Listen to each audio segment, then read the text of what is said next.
ज्ञान को जाना, बस बाहर से कुछ जाना ही नहीं।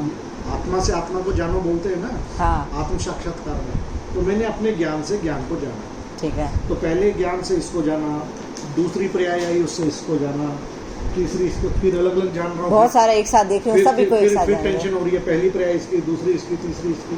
क्यों भाई? ये सारा ज्ञान ही तो है। मैं क्यों आकारों में पढ़ूं? हाँ।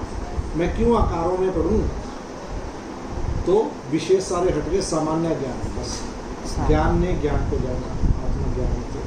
तो मैं तो स्वयं को तो जानता हूँ, लेकिन मिथ्यात्व के कारण अनादिकाल से मुझे ये लगता है मैं बाहर वाली वस्तुओं को जानता हूँ। आपको कैसे पता आप मिथ्यात्व को अनुसार जा रहे हो? सम्यक्त के अनुसार भी तो जान सकते हो। सम्यक्त जिसको हो जाएगा वो तो ये भेद विज्ञान कर लेगा ना। वो तो वो ही मानेगा, है तो पुद्गल ही, यही बात मानेगा।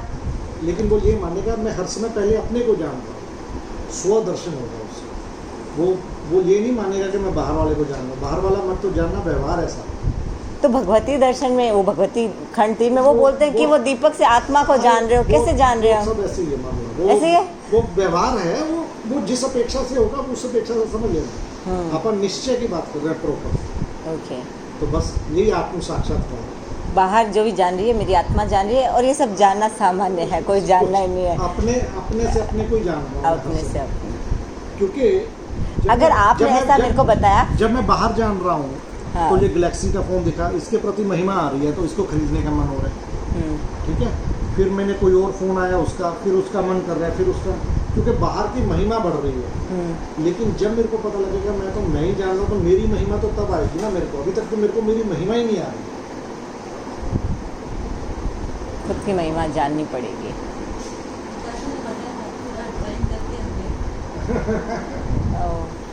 पर मेरे को ये बात बताइए, मतलब हम कुछ भी जानते हैं हर समय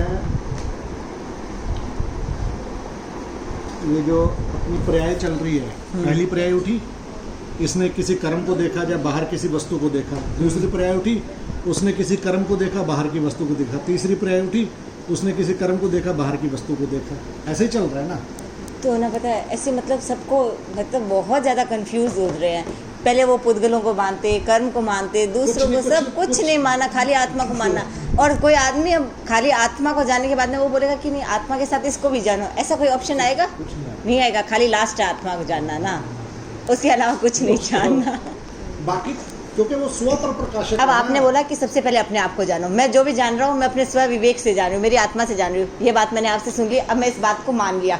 अब कुछ भी जान रही हूँ, मैं पहले बोलूंगी मैं अपनी आत्मा को जान रही हूँ। अब मैं सम्यक्ति हूँ या मिथ्याति हूँ, पर मैं बोलूंगी, कोई लेना देना ही नहीं है। तो फिर मैं बोलूंगी कैसे? वो तुम्हें क्या लेना देना, तुम क्या हो अभी, तुम उसको छोड़ दो अभी कि क्या हो। उसके वो एक बोझ है सिर्फ।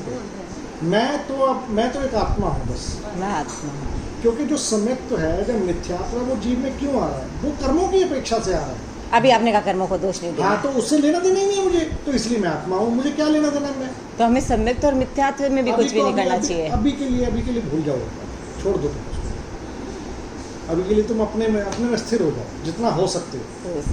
ना करते हुए करना है सब। करना पड़ रहा है। हाँ, जानना ना, पढ़ रहा भी नहीं, पढ़ रहा में भी बोझ आता है। हो जाता है। जानते हुए करना, बस करते हुए नहीं करना। हाँ। जानते हुए करना कि अगर मैं कोई कार्य करूँ तो उसमें क्या जानूँ? बस जो हो रहा है बस उसको मैं देख रही हूँ। हो रहा है मुझे। हाँ। किसी भी टाइप का भाव नहीं आना चाहिए। अब भाषा अलग अलग आती रहेगी, लेकिन भाव आप पकड़ो और फिर जितना भी हो सके उतना आगे बढ़ने का प्रयास करो। और फिर मतलब जो वो आप एग्जांपल देते हो कि वो बच्चे को कैसे खिलाती है दाई, हाँ वही वो वाला धाय माँ वाला, वो तो बहुत बढ़िया। महाप्रज्ञा जी कह रहे हैं।